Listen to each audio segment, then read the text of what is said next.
3 januari 2025. Rena stormen. Rena inneväder. Så att säga.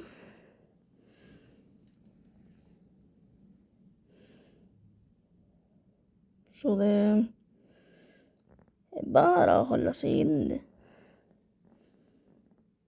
Inte särskilt skönt, men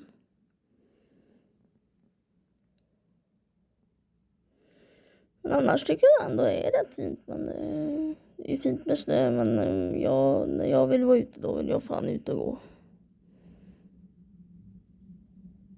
Utan snö.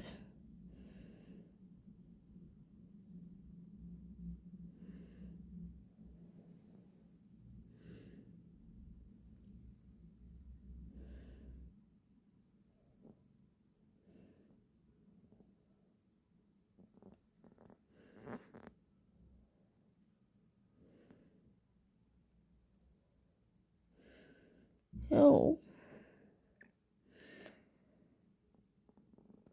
Häftigt hur det liksom blåser så. Det är liksom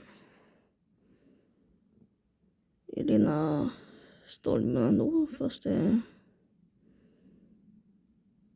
Ja. Det är rätt gött att bara hålla sig inne faktiskt.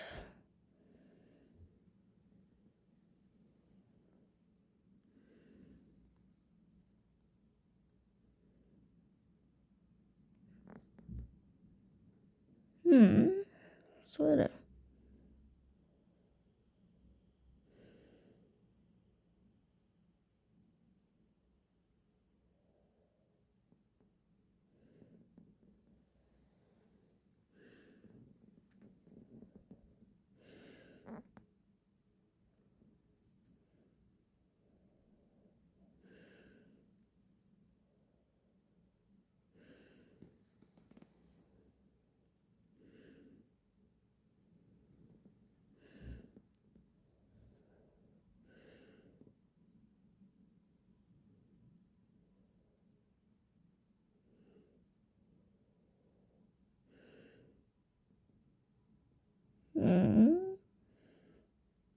Men det är vackert ändå.